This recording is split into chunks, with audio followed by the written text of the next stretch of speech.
Good evening. My name is Leslie Kuhn, and I am the president of the League of Women Voters of Newcastle. I'd like to welcome you and our candidates to the Candidates Forum for the Chappaqua Central School District Board of Education. There are 4 candidates running for 2 seats in the election to be held next Tuesday, May 20th. The League of Women Voters is a nonpartisan, grassroots political organization of women and men. This means that the League does not support or oppose one candidate or political party over another. We are dedicated to the active and informed participation of citizens in government at all levels. The League works to educate voters, increase understanding and debate on major policy issues, and influence policy through education and advocacy. The League takes positions on policies, not on candidates or parties. You can find information about the League, including how to join and support our work, at our website. Our website also has a page dedicated to this election, including an online voter's guide containing information submitted by the candidates on the ballot. We are pleased that all 4 candidates for the 2 open seats on the CCSD BOE are participating in tonight's forum. There is 1 open seat on the Chappaqua Library Board of Trustees. Pam Moskowitz is running unopposed and so is not participating in tonight's forum, but you can find her information in the online voter's guide. Tonight's forum is an opportunity for voters to hear from all the candidates about topics of interest to the community. We thank the many community members who submitted questions to our questions committee. The committee worked hard to sort those questions into topics of interest and to compile a set of questions from those submissions to cover as many of those topics as possible. We hope that the candidates' answers to the questions posed will help educate voters about the candidates and their positions. We urge anyone with additional questions to seek out the candidates individually. This evening's proceedings are being taped by Newcastle Community Media Center and are being live streamed on Zoom and on YouTube. Thanks to Freedom for being here this evening to facilitate. A video will be available on demand at nccmc.com and through a YouTube link. All other recording is strictly prohibited. We also ask that any public sharing or rebroadcast of this forum be in its entirety and unedited. We also ask those of you in the live audience to be mindful that the recording microphones are very sensitive and will pick up any sounds from the audience, so please no whispering.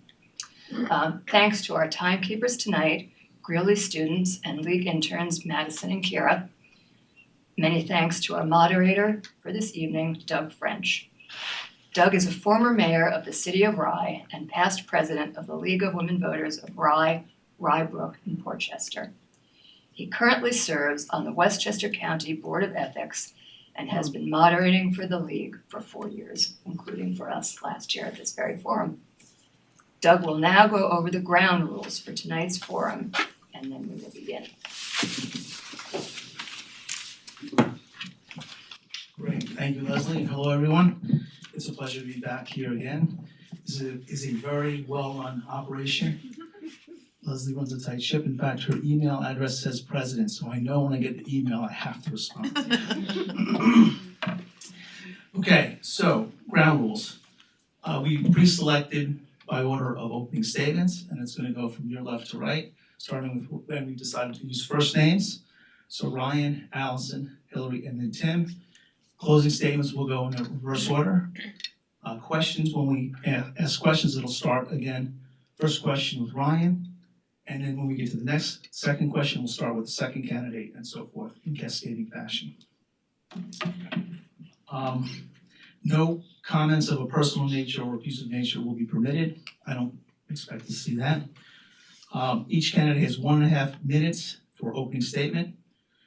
They'll have 1.5 minutes for each answer, and then 1.5 minutes for the closing statement. Each candidate gets 2 rebuttals, 30 seconds each. After all the answers have been done for each question, they can raise their hand, and I will call on them for a 30-second rebuttal.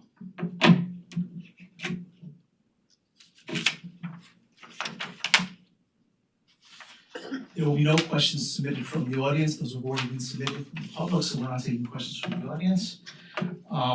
And in the closing statements, I will reserve the right to allow somebody to use their rebuttal, only if it's directed at them in somebody else's closing statement.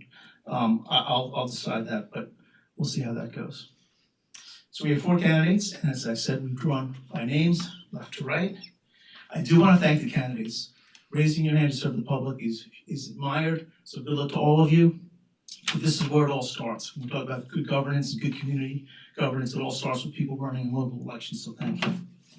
So with that, we will start with opening statements, and I'll turn to Ryan. You have 90 seconds. Okay. Thanks to the league. Is this on? Working? Oh, not on. No. So maybe not starting just yet. You might, It is on. it's on, tap it, maybe it's on. Happening. Okay, maybe now. Okay, terrific. Thanks to the league for organizing us and to my fellow office seekers for your interest in serving our schools. For the past 3 years, it's been my privilege to serve on the board, including this year as the president. The statements I make tonight, however, will be in my personal capacity. I lived in Chappaqua since 2015, along with my wife Meredith and our children, who both went to Roaring Brook and then Bell and Greeley now. I grew up in Oregon, where my father was a math teacher, and my summer jobs growing up were changing fluorescent light bulbs and painting walls and waxing floors. So I have a good sense of what it's like to maintain the world-class facilities that we have here in Chappaqua. I'm a former university administrator and faculty member. I taught education design courses to pre-service teachers. I also taught science to undergrads. These days I'm working in educational research, work with a lot of philanthropy and nonprofits, offering grants and technical assistance to colleges to help them better serve students, so I have a good sense for what colleges are looking for in our graduates. And I'm running again because I want to continue to use my expertise to support our district team and our community in our collective effort to continuously improve our schools at all levels. Over the last 3 years, I've learned firsthand that institutional knowledge and experience matter, and I feel like I've just gotten started, having done 3 years when it takes a good year or so to just get familiar with the role. So there's lots more to do. I'm sure we'll get into it with the questions later tonight, so thanks for attending and watching. Great, thank you. Opening statement, Allison, 90 seconds. Good evening, and thank you to the League of Women Voters for hosting this forum. My name is Allison Steinbauer. I'm mom to 3 boys, ages 11, 9, and 5, who attend Roaring Brook and Bell, with our youngest excited to start kindergarten in the fall. My husband Adam and I moved to Chappaqua in 2014 and have loved being part of this community. I have a bachelor's in communications and a master's in special education. I taught in integrated co-teaching classrooms for 7 years, working closely with families, writing and implementing IEPs, and collaborating with teachers and support staff to reach students of every level. I've been involved in the PTA since my oldest was in kindergarten. They reeled me in with that kindergarten book pack committee. I served as vice chair at Roaring Brook 2 years ago and chair last year. During that time, I served on the interview panel to help select our new assistant principal, participated in many principals' coffees, and helped bring many programs to life. This year, I had the opportunity to serve as a parent member on the Board of Education's Communication Committee while staying active in the PTA. Tonight, you'll hear me talk a lot about listening. A wise friend recently spoke to me about the power of a beautiful question. Big but practical questions that can shift our thinking and help spark real change. That's why I'm running for the board, to ask those questions, to support the great work that's already happening, and look closely at where we can do better. Great, thank you. Billy, 90 seconds, opening statement, when you're ready. Good evening. Thank you to the League of Women Voters for hosting this candidates night. I'm Hillary Grasso and I'm running for re-election to the school board. All statements tonight are as a private citizen. Before running for the school board in 2019, I practiced education law with a focus on special education law for 15 years. I also served as an adjunct professor at St. John's School of Law for roughly a decade, teaching both education law and special education law. I'm running again because there are initiatives that I'd like to see further along, including world language on the elementary level and improvements in special education. Early on in my tenure on the board, we had a district-wide audit of special education, something for which I pushed as a board member. Not surprisingly, the audit uncovered both strengths and weaknesses within our program, and we've worked to address those weaknesses. For example, when I joined the board, there was no resource room available in the middle schools. Now there is. We've restructured AIS to move it into the school day and are adding a therapeutic support program at the middle level, which dovetails with the district's commitment to mental health and our new partnership with Northwell Health. We've also had a return to robust fundamentals education since I've joined the board, putting into place a phonics curriculum as well as a renewed commitment to handwriting and grammar instruction. I would like to see this expanded. Candidly, these are skills my own 7th grader missed due to COVID, and I strongly support the enhancement of these fundamental skills in the classroom. We need to make sure we are balancing the technological skills our kids will need as adults with the actual skills they need to use that technology. I believe with so much uncertainty in the world right now, we need stability and experience here on the board. Okay, that's it, thank you. Thank you, Hillary. Tim, you will open the same 9 seconds. Hi, my name is Tim McNamara. I am a husband. I'm a father to 3 young girls. I am an ASO soccer coach. I'm also a Horace Greeley alum. I have a bachelor's in computer science from Cornell University, and I have a degree, master's from the Naval Postgraduate School in Organizational Leadership and Management. I'm also a chief in the FDNY. I'm in my 21st year of service. I'm running for the Board of Education because I want to maintain the quality of education in our school district and make sure we continue to attract and retain the amazing teachers who will help our children lead authentic and fulfilling lives. I want our children to think critically and to love learning. I want to preserve a district culture that welcomes curiosity and that values the expertise of our faculty. I want a Board of Education that conducts thorough and transparent evaluation of our district's performance towards specific goals that are related to our strategic objectives, so we can see all the areas where we excel, we can see where we can improve, and so that our community can trust that our district's processes are fair and neutral. As a chief in the FDNY, my job is organizational management. That means listening to stakeholders, looking at all issues through an organizational lens, and asking very specific questions that can be used to assess and drive performance towards our mission. Great, thank you all. I'll now move to the question period. We got 10 questions, we'd like to get through them all. I think we will. We'll start with Ryan. First question, 90 seconds, is what do you do or will you do as a board member to maintain independent views and critical analysis while working so closely with school district administration? Read it one more time? Sure. What do you do or will you do as a board member to maintain independent views and critical analysis while working so closely with school district administration? So I think this question is getting at issues we've seen in the district where some parents admittedly want to protect their child from having to engage with material that they might disagree with.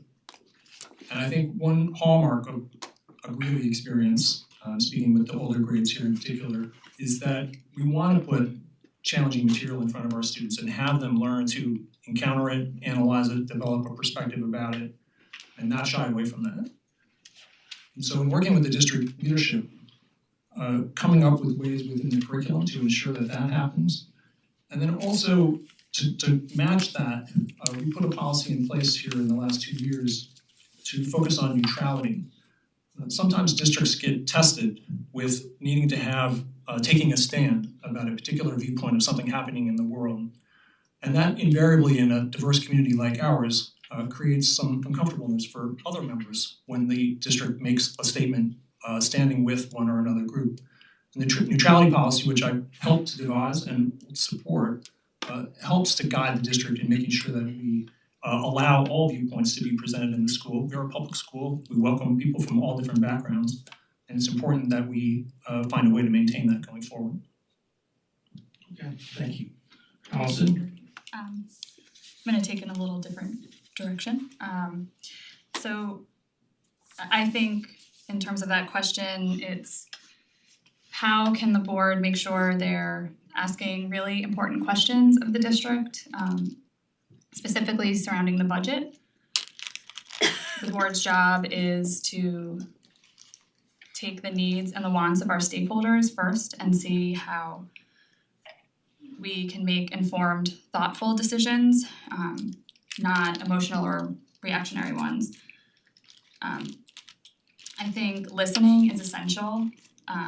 Parents who kind of speak up are advocating for their kids, and we need to make sure that we listen to the things that they're saying and how we can then take it to the district and in terms of the budget, figure out how we can do things like not go over the tax cap, and fit the things that they want within the budget. Okay, thank you. Allison, same question. Hillary. Hillary, would you like me to reread it? No, thank you. I guess I heard the question about independent views as addressing ours as Board of Ed members vis-a-vis the administration, and hopefully that's the question the asker meant to ask. And I would say I know that there's a perception, and this was true long before I joined the board, that the BOE can be a rubber stamp for the administration. And I assure you that this is simply not true. And many of the issues where there is pushback come to us from unique experiences of children and families that elucidate things that maybe should be working differently in the district from how they are. Because we are an oversight entity, we address those concerns through policy and through policy changes. There have been a lot of policy development and editing over the past few years, and I think that as a district, we're stronger for it. That coupled with budget priorities are how we govern the district. And we've tried to bring more of those discussions forward to the public over the last couple of years through work sessions, through increased communications. But it really, I think that independent views on the board are always respected among the board. And in terms of the board vis-a-vis the administration, I assure you that they exist. But a lot of those conversations happen around private topics to private families, and then we address them through policy. So policies such as the neutrality policy and many other policies that you've seen come forward and be edited over the past few years are to exactly address those discussions. Okay, Hillary, thank you. Tim? Yeah, the organizational structure that bifurcates the oversight responsibility in a board and separates it from your operations leaders, in this case our superintendent, is a structure that is very important to drive organizational success. So in the FDNY, we have a similar setup. We have a commissioner who acts essentially as our board, and then we have our chiefs of department who implement our operations. And having that separation is very important because the role of the board, the oversight, is really to be operating at the strategic level, thinking about establishing our values, establishing our strategic objectives, and then not getting involved as much as possible in the day-to-day choices, but instead establishing evaluation criteria for how we're going to actually assess if our superintendent is accomplishing the goals that we've set out. And I've seen in the fire department, we've had some commissioners who were previous fire chiefs. They had some trouble sometimes because they would try to get too involved in the work that they were supposed to be managing and then have trouble having an objective view to actually evaluate the effectiveness of the person they're supposed to be supervising. Thank you. Okay, thank you, candidates. Question number 2, and Allison, we'll start with you. Do you believe that the current practice around public comments at board meetings is effective? Is there a better model to facilitate communication between the Board of Education, district administration, and district families? I think there's definitely a place for public comment at the board meetings. I don't think that's something that should go away. But I do think that there needs to be other avenues for people who are not comfortable speaking in that forum. I know the board had done office hours last year, which are, I don't think they're continuing, but I think accessibility to the board should and would look different depending on each member of the board. As the chair of the Roaring Brook PTA, I found that listening and asking thoughtful questions in smaller groups was the best way to kind of learn what the community wants and kind of come to a thoughtful decision together. So I would encourage more of that, kind of finding ways that aren't just at the time where everyone is reacting to something that's gone on, where people can be more thoughtful and careful with their words and their emotions. Great, thank you. Hillary? So public comment is a mixed blessing, right? I think what people don't always understand is that we are running a meeting in public that is subject to the open meetings law. So once we have a public forum like public comment, we have to be viewpoint neutral. So over the years, we've looked into what are our options with public comment. The first option is have none. We've decided that's not a good option. The second option is that you can limit public comment to only issues that are on the actual agenda and people have to speak to that. But we've decided as of now that feels much more limiting than we feel comfortable with, and that we want to have a forum for the community to be able to speak with us. That said, there are many other forums for the community to speak with us, and we've been experimenting with those over the past few years. As Allison noted, we had office hours last year. Success varied. This year we've tried to have coffees in each building with building leadership, with the superintendent, with board members. And so those are the more structured formats for interaction. But over the 6 years I've been on the board, I can't tell you how many families I've spoken to just casually over the phone, in the supermarket. People have reached out over email. Every one of us on the board is always happy to talk to any parent who has an issue, whether in a group setting, whether one-on-one, whether over the phone. I've spoken on Zoom. So whereas public comment seems to have its issues, we are all certainly very accessible.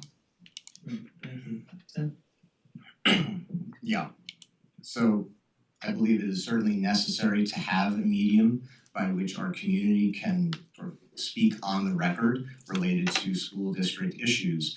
But unfortunately, my impression recently has been that, over the last few years, has been that it's the last resort, has become the last resort for residents who have been frustrated and felt that they weren't able to engage in the dialogue that they would have liked to with the board, which is challenging really because of the open meeting laws and the quorum rules around the board.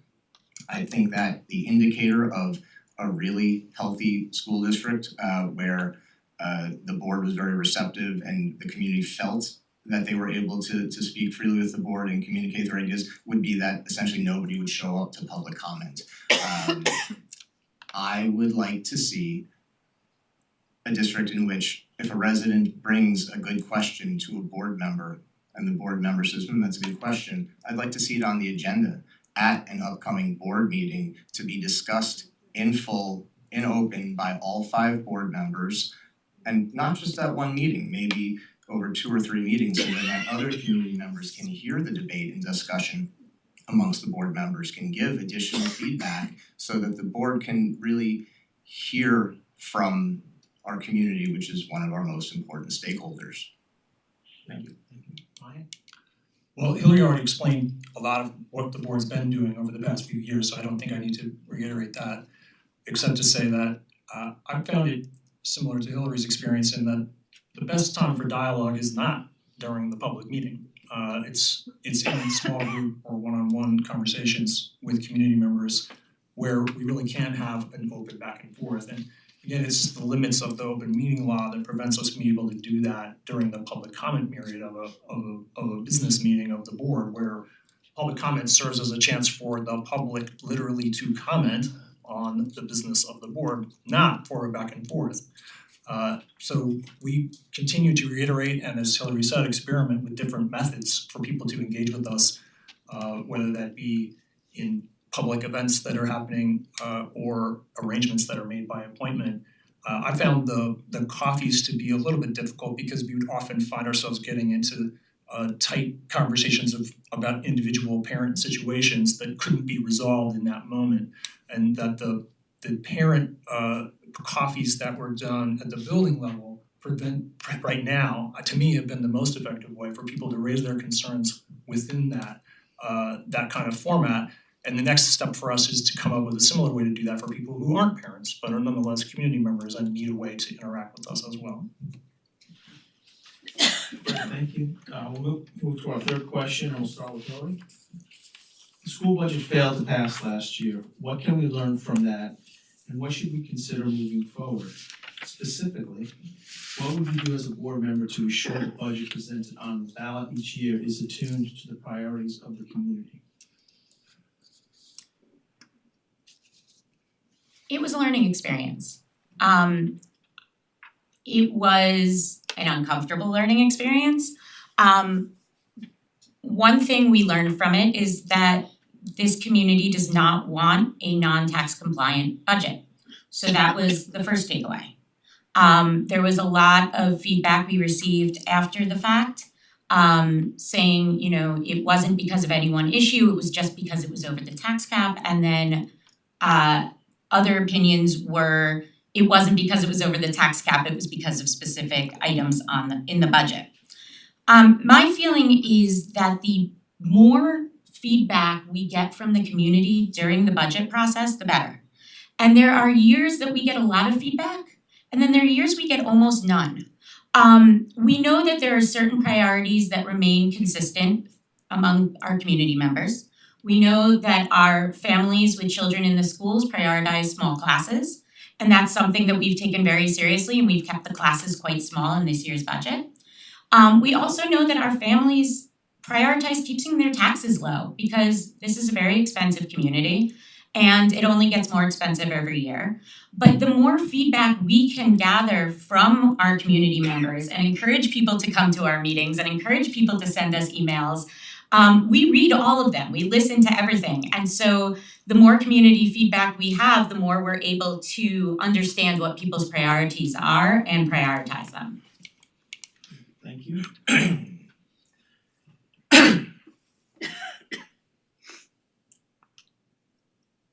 Regarding last year's budget, in speaking with residents before, during, and after that process, what I heard so frequently really is the underlying reason for so many people who voted against it was that they didn't trust that our budget, that their money was being spent judiciously to further the core education mission.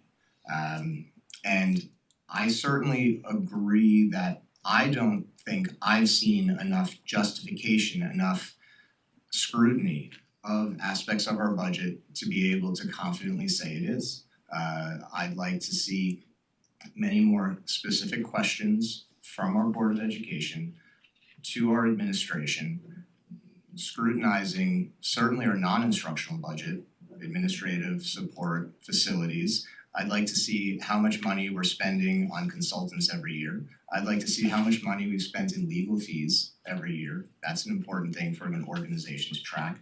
I'd also like to see us tracking, our board evaluating the efficacy of even previously enacted instructional programs to evaluate, are they achieving our district's desired goals? If they are, great. If not, we should modify those programs, or if they don't seem to even be suitable to modify to get, positive results, we should terminate those programs and reallocate those funds elsewhere. Okay, Ryan? I similar experience to Hillary on the board in the sense that it was clarifying to hear from the community last year really loud and clear. They weren't going to support a budget that went over the cap. And yeah, I don't know that we have the ability to really analyze exactly what the objections were to particular issues that might be in that budget, but nonetheless, it was the clearest signal we'd had, and contrasted with some of the public advocacy that had been done at the same time leading up to the budget. So that's a message to the board that there are silent members of the community who have strong feelings. They may not be willing to come to a board meeting to share them, but they'll make sure that we hear at the ballot box what's gonna happen. So I think all of us on the board know that going forward, and I think you'll see that reflected in the budget for this year. The realization that people need to have about the budget is a lot of it's not changeable. And so because it's a human capital endeavor with multi-year contracts for a lot of people, we have to do our job to negotiate those very carefully to make sure that they don't get out of our control in subsequent years. Of course, things like the cost of healthcare and inflation affect those things, and we have to keep the human operation going in the clearest way possible, and then look for those savings in the form of grants in connecting to our districts nearby via something called the BOCES sort of shared services work that we do that allows for cost sharing for certain common items that most districts get. There's a way to do that smartly going forward, and I'm committed to doing that. Okay, thank you. Allison? So board members are fiduciaries for all taxpayers, and I think the community really came out to say last year that they didn't feel like we were asking, or the board was asking those like critical questions of all of the items in the budget. I think it's really important that we look at it with a critical eye and prioritize student-facing positions that are gonna help the whole child, making sure we're not going over a tax cap for things that are not doing so.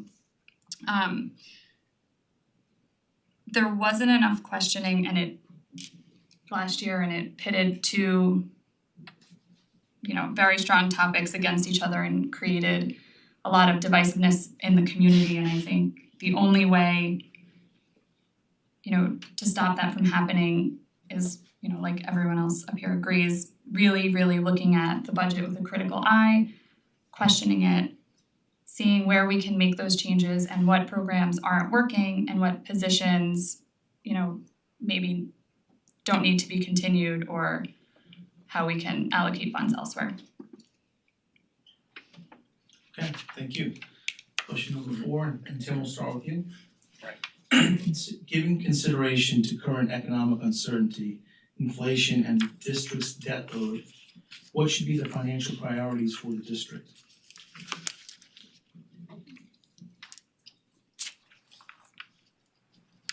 I think the financial priorities for the district should be maintaining our core education experience for all of our students, and also making sure that we continue to attract and retain faculty who teach our students.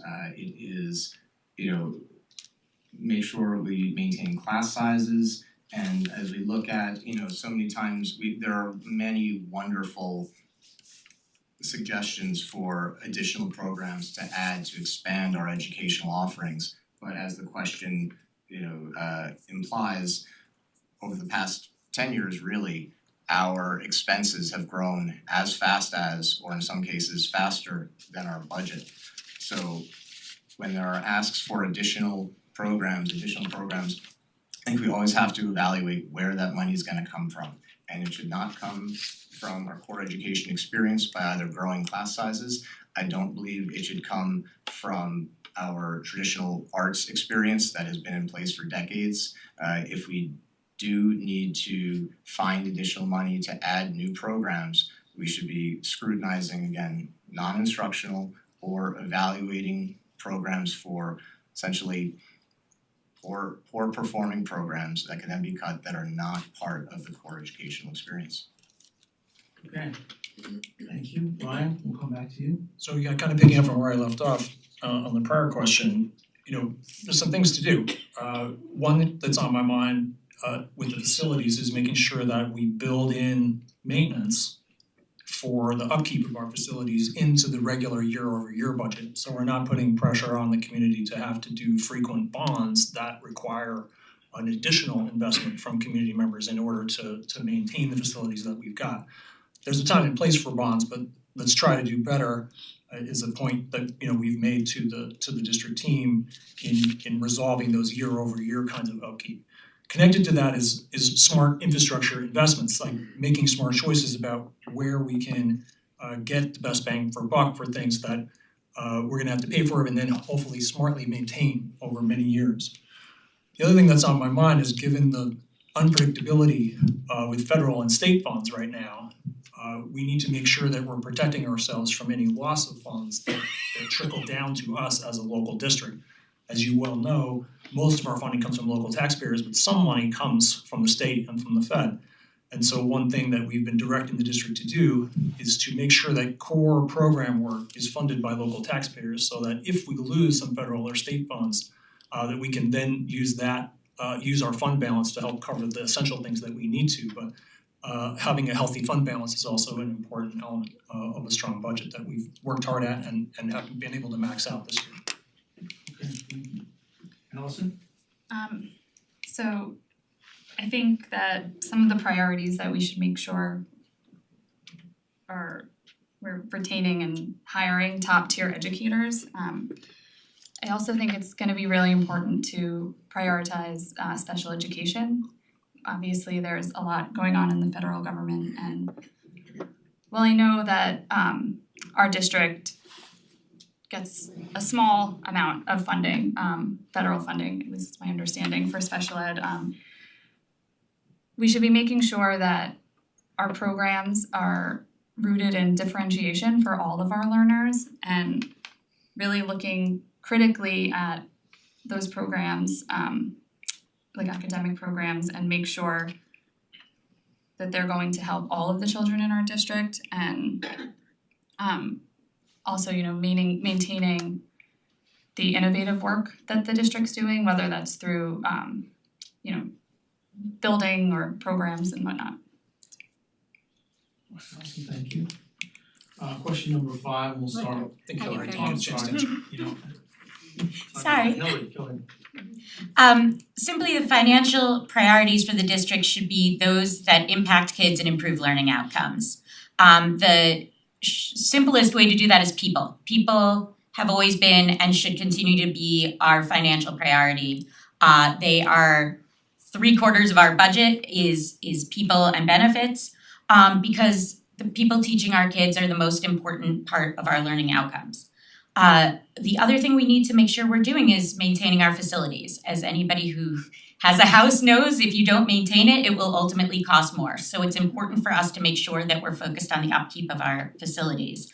And to echo Ryan, it's also about our fund balance and preserving the financial health of the district so that, first of all, when we do need to borrow, we're borrowing from a place of economic stability and good bond ratings.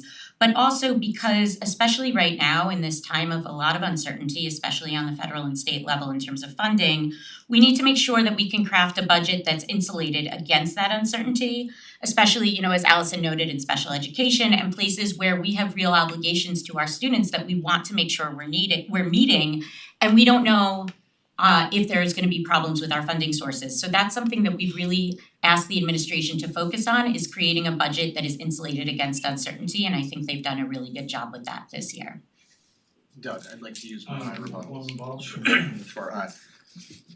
I am concerned to some extent about the financial well-being of our district because of our fund balance, which has actually depleted over the last 7 years. A healthy fund balance, which is the savings account for a district to essentially cover us in case unexpected things happen. A healthy district should have 20% of their budget in their fund balance. In 2018, we had 19%, our fund balance was 24 million, which was equal to 19% of our budget. Today, it's only 13%. And next year is projected to be the same. The difference there is $10 million, and I have not seen a detailed accounting of what happened to that money and what we're doing to arrest that depletion. May I use your? Yeah, go ahead, Hillary. Okay, so Hillary 30 seconds and then Ryan 30 seconds. If needed. So the depletion occurred during COVID because we used down a lot of our fund balance to keep our schools open when most schools in the area were closed and our children were in school. Since the time that we've been able to be back in school and back to business as usual, we have restored our fund balance. There are statutory limits on how much money is allowed to be in your fund balance. And as of this budget, we are at the statutory maximum and we have completely restored our fund balance and anticipate AAA bond ratings when we go out for bonds. I'd like to do you still want yours, Ryan? We can't do double rebuttals, can we? You don't. Yeah, Never had. you had your one rebuttal. If you wanna pick that up in your Yeah, closing yeah. statement, you can do Yeah, that. Okay. I would have said exactly the same thing, so I won't use mine. Okay. Okay, question number 5, and apologies, Hillary, I kept checking and I thought It's okay, don't worry about it. just an active pen. Question number 5, Ryan, we'll start with you. If elected, would you advocate for revisiting the discussion about the need for school resource officers in every school, or was that debate settled through last year's budget vote? Alright, one thing to remember about school safety is it's a whole system of approaches. Officers are only one piece of that. We know automatic door locks, software that supports those things, single point of entry, good procedures, good drills, many other things we shouldn't talk about in a public forum are really effective at helping us deter anything that's a safety concern. In talking with principals, they like the model we have now, where we've got one officer stationed at Greeley and 2 that rotate. And I'm comfortable supporting that because I trust them in the, again, examples of things that I prefer to not talk about on video, where those officers were really handy and helpful to us. And so to me, this is about preserving what we've got, not about expanding it. I think the community was pretty clear about going beyond the tax cap, and the only way right now to fund additional officers would be to go above the cap unless we took from core education program resources, which I'm not comfortable supporting.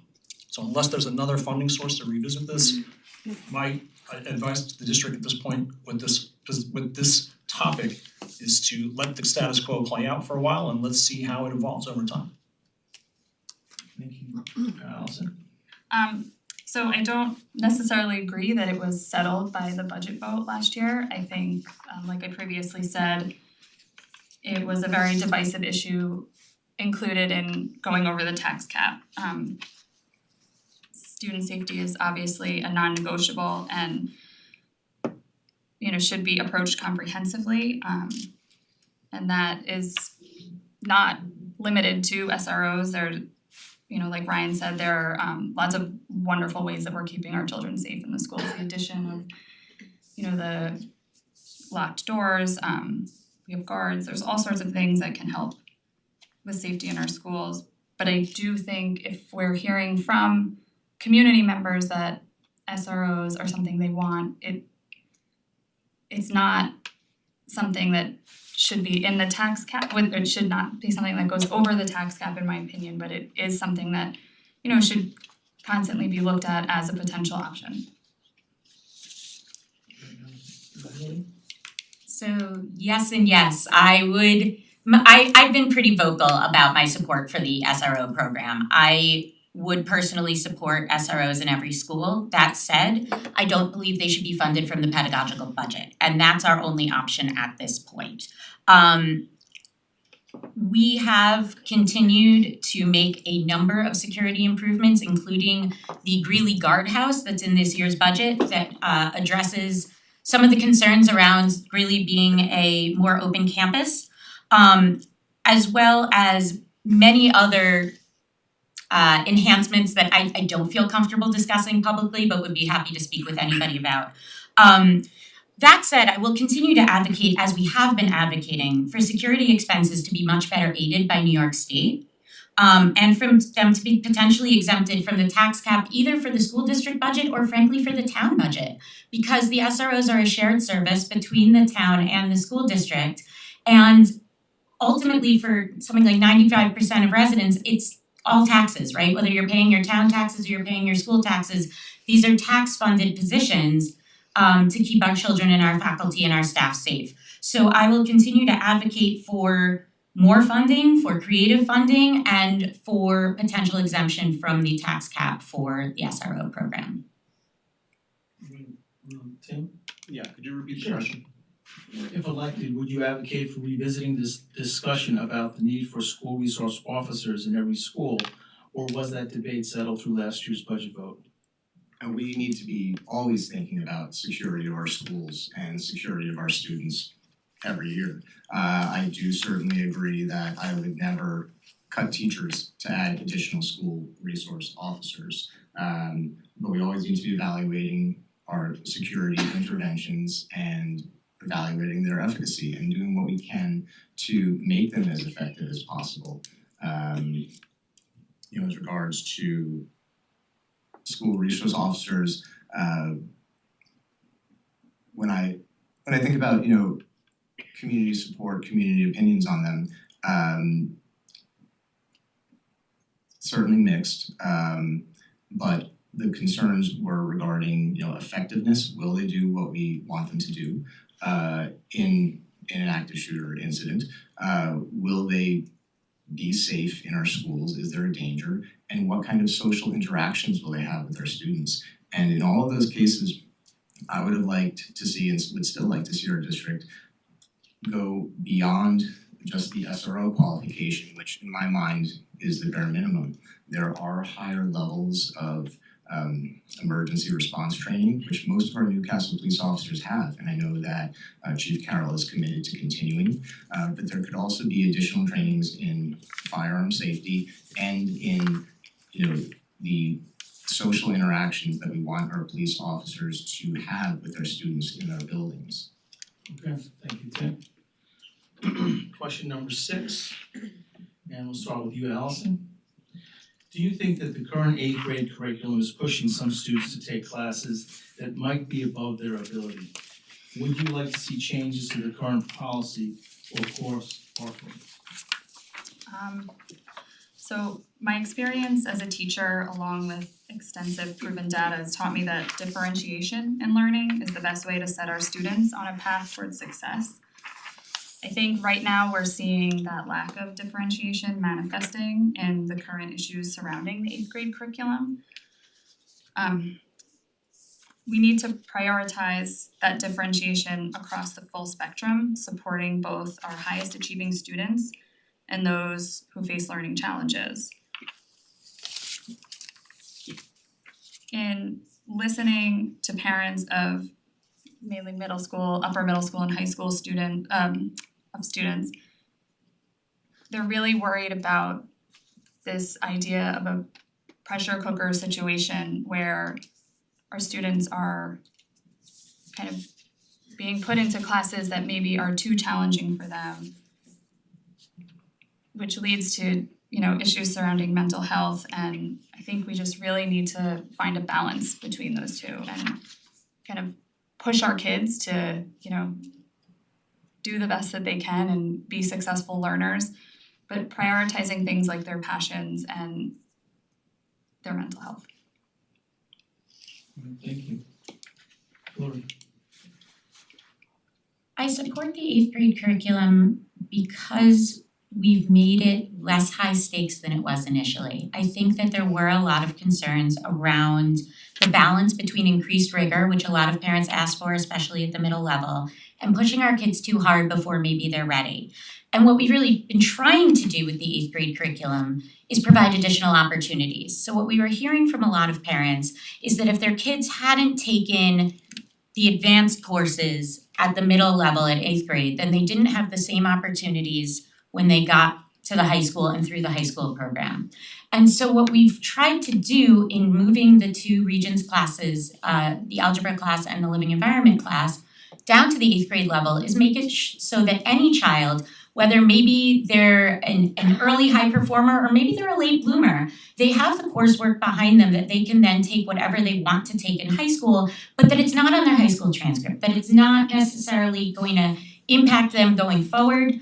The other thing I want to make sure I say is that we are supporting all our learners, that each of our Regents classes on the 8th grade level has a co-taught classroom, so that every one of our students is being supported as they need and according to where they are, because the point of the IDEA is that our children be able to take the same classes as their grade level peers with the right support for each child. All right, thank you. Yeah. I think we certainly have to be cautious and very concerned with mental health. We know it is an issue facing so many of our students and so many of our children. And, as we have requests from families for more rigor at the middle school level, we need to make sure that we're not normalizing excessive pressure and we're not normalizing an expectation that everyone has to go into that class. And that's a challenging thing to do. I think we need to really, as we implement these programs and as we add rigor to the middle school level, I think we need to make sure that we are really doing as really carefully monitoring and evaluating mental health indicators for our students at those levels so we can recognize and address issues before they become tragic. Okay, Ryan, same question?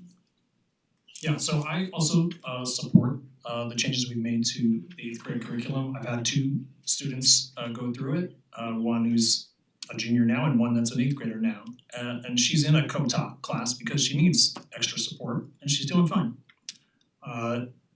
It matters to me because, again, I mentioned at the top that I'm a person that spends a lot of time talking with higher ed folks about what we need from high school graduates. And the fact is, we need students to get to pre-calculus at the very least to be a competitive college applicant.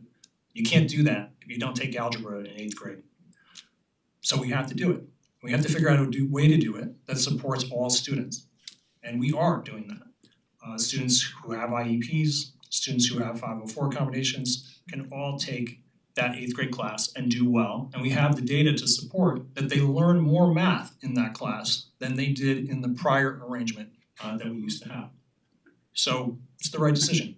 Science, similarly, science students can get stacked up and feeling like they have to take multiple science courses in high school. You can take that burden off by taking biology in 8th grade and allowing students to smooth and spread out that experience and not have the pressure cooker that we already experience with some students by adding some of this rigor into the middle school experience. And the next step, of course, is to make sure that grades 5, 6, 7 build into that 8th grade curriculum in a way that feels smooth as well so that we're not overwhelming people with a big jump in 8th grade. Okay, thank you, candidates. We'll now move to question number 7. And this one we will start with Hillary. 2 key retirements coming up in the special ed department. Are there any administrative changes you would like to see to more effectively serve the needs of special education students? So I've been thinking about that a lot as I've been sitting on the interview committee for the new assistant superintendent of people personnel services. I think that special education is unique in that it's one of the departments that has both a curriculum and an operational side. Personally, I think we need to think of moving more of the curriculum piece of special education under this assistant superintendent for curriculum, because it's curriculum. Special education is education for some of our learners. It shouldn't be separated out. It shouldn't be in a different department. Curriculum is curriculum for all of our students. Some of our students have special needs. What's interesting is under federal law, gifted education is also considered special education. Whereas we don't have a gifted program necessarily in Chappaqua, it's interesting that we think of it that way, right? Like anything that is not your typical education is special education. It's not just our students who need more support. So I guess from a what would I change perspective, that's what I would change is I would make sure that all of our curriculum for all of our learners falls under the jurisdiction of our assistant superintendent for curriculum. That said, within this new position, there's the PPS position rather, there are still myriad departments that need to work together in terms of our counseling department, our special education department from the procedural standpoint of making sure that our IEPs run smoothly, our meetings run smoothly. Sorry, I could go on this a long time. All right, thank you, Hillary. Tim, same question, 9 seconds. Sure. What I'd like to see in special education is, again, more evaluation of our multi-tiered system of support. So certainly, we talk about our district has a lower classification rate than our neighbors, and we attribute it to the effectiveness of our multi-tiered system of support, but would like to see evaluation that those students are having outcomes that are as good as those that they would have if they had received a classification and been receiving services. As I think about, and hear from families regarding the classification rate and the process for CSE, certainly the services provided are amazing, and it is essential that we take care of all of our students. What I hear is that the process to actually initially seek an evaluation and receive an evaluation is onerous, is very challenging for families, especially as they are balancing working jobs, taking care of children. I'd like to see, again, an evaluation of how effective our district is at educating our families of the options that they have availability, those whose children may or may not need support, and the resources that we provide to ease that process for those families who need help. Thank you. Ryan?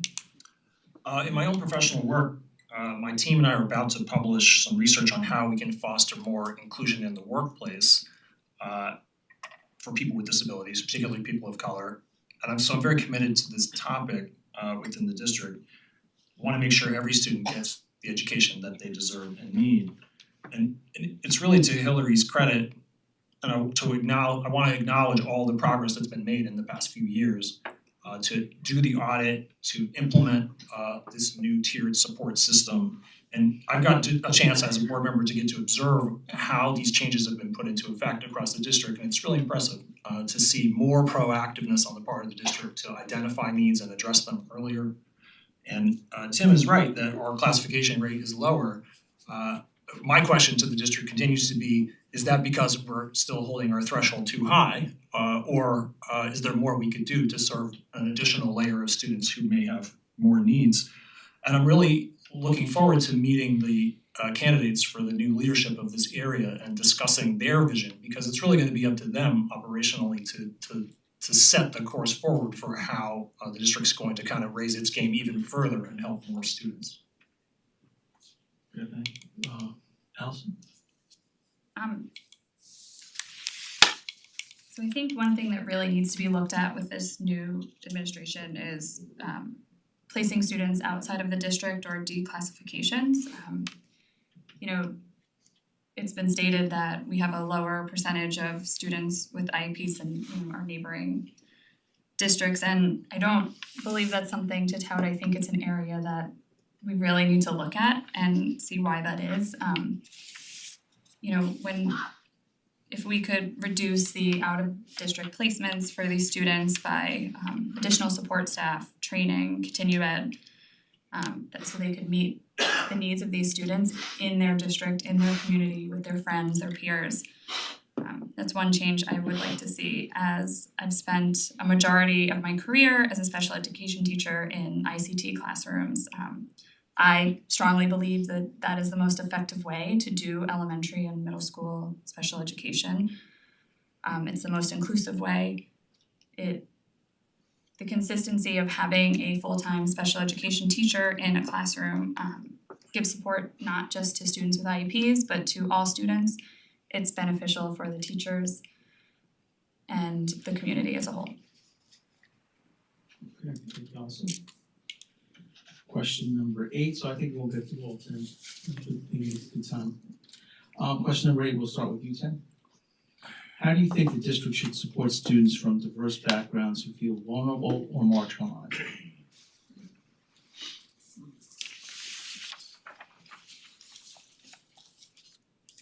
We always need to continually evaluate and iterate on our inclusion and belonging work. It's not enough to just implement a program and leave it. We need to be doing, whenever we implement a program, including inclusion belonging initiatives, there should be already at inception a planned evaluation timeline with measurements of performance and a timeline on when we're going to evaluate those to see if they are achieving our objectives. And our objective should be that the children who attend school in our district feel included and feel like they belong. I think another really important area, just as I think about my upbringing here, what helped me feel connected was connections to my teachers as well. And I think in order for that to happen, we need to make sure that our teachers are not maxed out by increasing class sizes, by increased class load. They have to have certainly the time in their day and also the mental and emotional capacity in that day to connect with those students, especially if it is a student who is from a different background, who is not going to, who may not feel that he is the same as others. So I would really like to evaluate our programs, make sure we're helping everyone feel like they belong, and make sure our teachers have the capacity to reach students and help them be part of our community.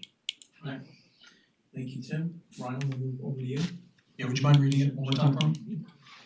Sure. How do you think the district should support students from diverse backgrounds who feel vulnerable or marginalized? Well, every student who attends our schools deserves to feel like they belong in them. And at different points in the recent past, it's been our Black students, like my own adopted children, who sometimes felt like they didn't belong and they needed allies. Sometimes it's been our Asian students, if you recall the pandemic and how some of those families were treated. And lately it's been some of our Jewish and Muslim families who've expressed concerns, and they too need to be supported, both of them. I've had a chance to meet with those families. All they want is safety for their own kids, and they should get that. And so the district has to stand up for them and make sure that they feel included in everything that we do. One way to do that is continued professional learning for district staff. And so I'm pleased to know that both anti-Semitism and Islamophobia have been focal points for the district in this past year. And I imagine that will continue going forward. And it's tricky to do this work because we're in a policy environment where some of this work is being actively discouraged. We have to find a way through that. It's true in my own professional work as well. I've had grants canceled because they included certain terminology that we all want to see happen in the world, but nonetheless, those projects weren't allowed to continue. So we need to protect ourselves from any of that, those kind of attacks, while still continuing with the work going forward. Okay, thank you, Ryan. Allison? So when our students feel unheard and marginalized, it's the board's job to really listen. Every student should feel safe and supported at school. That, to me, and I'm sure to everyone here, is a complete non-negotiable. I think we need to be proactive. We need to teach our children not just to be high performers, but to be compassionate citizens who care about everybody in their community and in the world. I think the district has done a lot of great work around this. I think we can always look at where there needs to be more work by listening to the people that are speaking up, thoughtfully, coming to decisions together, and how we can make all of those students and families feel supported in the school and just in the community in general. Thank you, Allison. Hillary? The most important role of our schools, even before we educate our kids, is to make sure that they feel safe and celebrated for who they are when they walk into the doors of those buildings every day. Student sense of belonging is one of the pillars of our strategic plan, and our faculty sense of belonging is equally important to us. We want to make sure that everybody in our buildings, everyone in our school communities feels safe and like they belong in our community. Some programs that we've put in place to facilitate that are using the One Trusted Adult program. There's been pretty extensive PD for our teaching staff on the One Trusted Adult program, which is what it sounds like. It's forging connections to make sure that every child in every building has at least one adult to whom they feel connected and to whom they feel like they can turn to for help should they need that. The other thing I've had the opportunity to participate in with some of my fellow board members recently, and an array of our our community is to do narrative for storytelling facilitator training. And this is a program we're bringing to the district that we were actually introduced to by the PTA, I think about 2 years ago through a speaker that they brought into the annual meeting.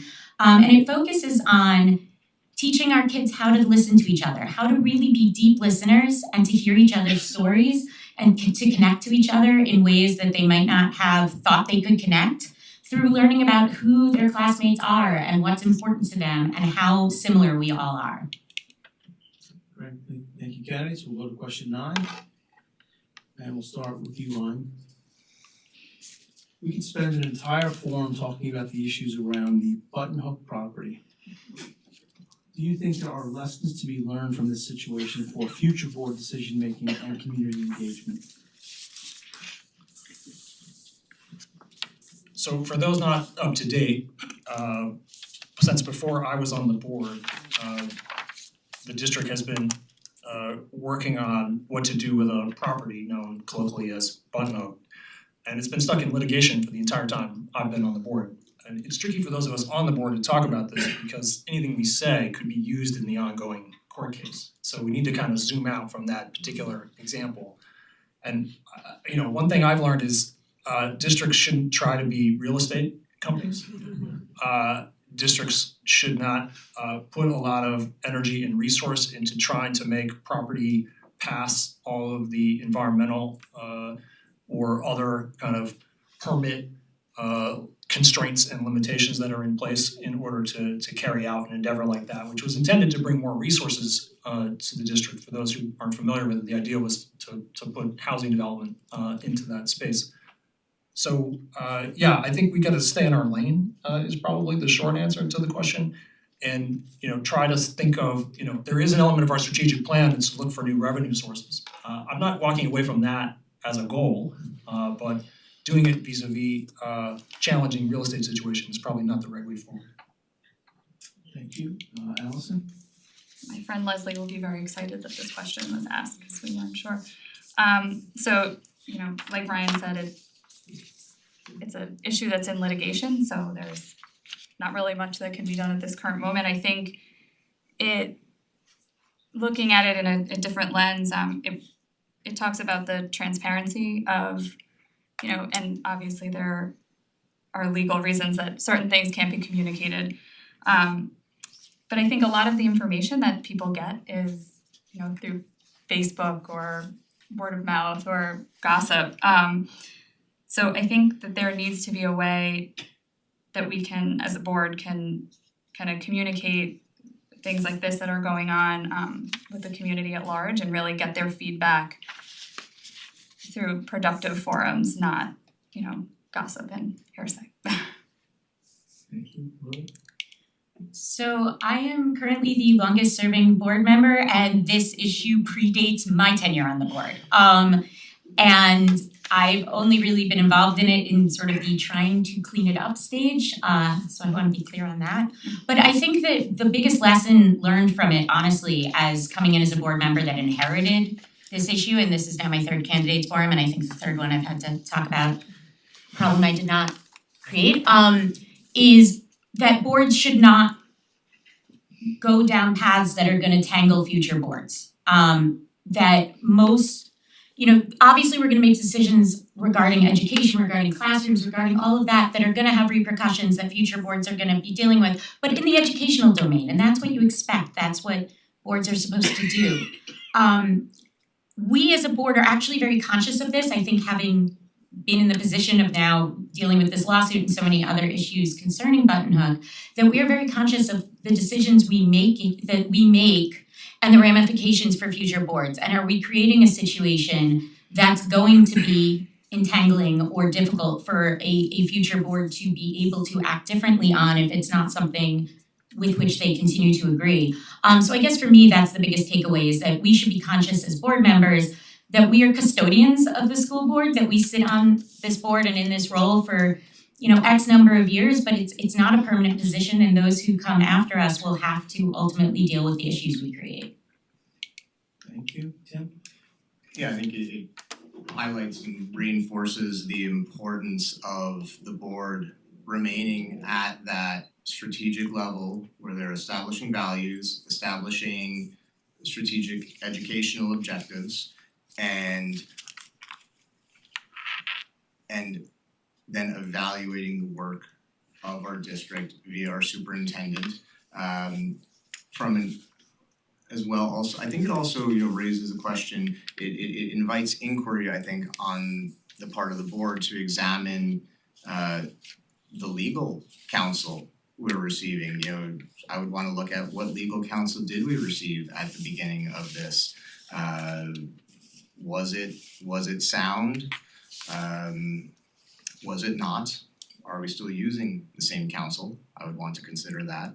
Or if we did receive, sound legal counsel, why didn't we act on it potentially in a sooner to avoid becoming entangled in this really unfortunate and reportedly really expensive, like hundreds and hundreds of thousands of dollars, quagmire. Tim. Now we'll move to our last question of the night, and Allison, we'll start with you. Given everything happening in the world, do you think the district should revisit its policies about inviting outside speakers or having parents come in to share experiences with students? How can we appropriately expose students to controversial topics?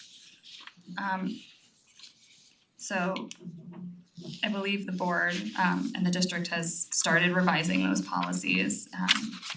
There are ones in place and then they're revising them, I think, to include parents coming into the building to teach, our kids about certain things. I think what we really need to do is plan ahead for the possibility of disruptions to these policies. How can we ensure that they're clear and communicated to everyone involved? Training staff in how to handle them in the fairest way possible in accordance with our neutrality policy. And when something slips through, that the administration at large understands how to mitigate the issue. I don't want to live in a world where we can't come into our children's schools and have nice things and, share our cultures with them. So I really think these new policies that are being created really need to reflect that idea that we are a community, we should support all of our students and families within it and, figure out how we can do that together. Great, thank you, Allison. Hillary? So 2 things are true. Our children must learn to engage in robust debate and to be able to listen to and respond to viewpoints with which they disagree. And our families should be included in our school communities. And even if both of those things are true, we still need to make sure that we are viewpoint neutral, apolitical entities as a public school district. So to that end, we've crafted a neutrality policy over the last year, and we have revisited and revised our policies concerning speakers in the school, both outside speakers and school events. And I think that is really the role of the board. Our role as the board and as board members is to look at our policies, to make sure that our policies guide the district in supporting the values that we have, which is encouraging families to be part of our school community and for all of our families to feel comfortable. There's a lot going on in the world right now, and I know that some of these policies have come to the forefront because of specific political issues, but you only have to open the newspaper to know there's a lot going on in the world that's going to impact our families from many different regions of the globe. And we are lucky to have a very diverse and global community. So we need to make sure that our schools are places where everybody can come in and every family can come in and feel that they are welcome and that their kids are celebrated and that we are a viewpoint neutral, apolitical entity as a public school district. Thank you, Tim. Yeah, as I've looked at this issue, I agree with the value that we want to engage our students, that we want them to be exposed, that we want our families to be able to participate in our school districts. And while there's some, I'm sure policy gaps in looking at it that could be improved, what I think about as I look at this from an organizational perspective is the ability then to translate from our values and policy to actual implementation in the school building. Looking at our International Day, it was an organizational failure where we had a policy that was supposed to govern how we address outside content and we didn't do it. And we should really I would like to see a thorough internal review of what happened, and not to scapegoat any of our staff or any of our people, but to look at it from that organizational lens of what about our organizational policies and structures essentially permitted this to happen so we can make changes. And I think a lot of it is really the really almost mundane organization work of oversight of board to superintendent, ensuring that our superintendent is effectively pushing these policies down, providing enough professional development for our staff and faculty to be able to implement the policies, and making sure we carve out enough time in their day for them to do it. Okay, thank you, Ryan. Yeah, I talked about this a bit at the top. I think the neutrality policy is super important, but we were one of the first districts to do something like that. And so we've got to come back and look at it and iterate over time. Most of the incidents that I think are probably driving the question are around parent behavior or adult or guest behavior in our spaces or on our campuses. When we put kids in charge of more of these issues and have them building content, sharing with each other, we don't have these issues. And so reworking days like International Day to the point where it's really faculty working with kids to share culture, background with each other. Parents can still be there and support. Let's not create the tricky back and forth that happens when parents are creating content and then you're putting the building leader in the position of having to vet that parent content and decide whether it's okay or not in a space. That feels uncomfortable to me. It didn't work here most recently. And so I hope we can come around to understanding that we let the students lead most of this work and sharing and have the parents be in a supporting and championing role when it comes to this kind of work going forward. Right. So that ends the question period. And we'll now move to closing statements, and we'll go from right to left, starting with Tim, then Hillary, Allison, and Ryan. You have 90 seconds, Tim. Are you ready? Yep, Chappaqua is a special place, and I'm so glad that my wife and I moved here, returned to my hometown to raise our family. And we have a terrific school district. We have families who care deeply about their children, about their children's education, and about their children's futures. We have faculty who are passionate about education and about connecting with and inspiring our students. We need to make sure that they keep coming here. The strengths of our district have been developed over decades and decades of effort and investment. I think about organizations and maintaining long-term health of an organization. It's helpful to think about the internal and our external environment, how those are going to be changing, and how our organization can adapt to succeed in the future. An external pressure that we will be feeling, as we talked about, is budgetary if there is a reduction in state aid. Internally, what I hear from talking to so many stakeholders is that desire for more trust and more transparency in our processes and in our evaluation. So that everybody can trust that our district's processes are fair, neutral, and that they're aligned with our strategic objectives. Thank you. Thank you, Tim. Hillary? For the 6 years I've served on the BOE, I have always done my best to listen to people and serve as an honest conduit between district residents and the administration. I've always put honesty and integrity at the forefront of everything I do. You may disagree with me, but you're going to get my honest perspective and can count on that. I'm honored to share that the Commissioners' Advisory Panel on Special Education is seeking to add a school board member for the first time, and I've been recommended by the New York State School Boards Association to be that board member, contingent upon my re-election. Given my background, this is obviously something I'm excited about, but it would also be great for Chappaqua to have a voice on this panel. For any board to run at its best, there should be a diversity of expertise and experience, a mix of new ideas and institutional knowledge. If I am re-elected, I'll be the only board member who has served 2 full terms. Also, while I'm not someone who believes that boards need to be dominated by lawyers, I believe that in the current climate where the laws are changing daily on both the federal and state level, having a lawyer on the board, especially with one with my expertise in education law, is important. I'm the only current board member or candidate with a legal background. Quite simply, experience and stability matter, especially right now. We have a very new board in Chappaqua right now. And I believe that we need to stay the course. We're in a good place. There's always room for improvement, but we do need stability right now. It has been an absolute privilege to have served 2 terms on this board. I hoped I have the opportunity to serve 1 more. Thank you, Lori. Allison?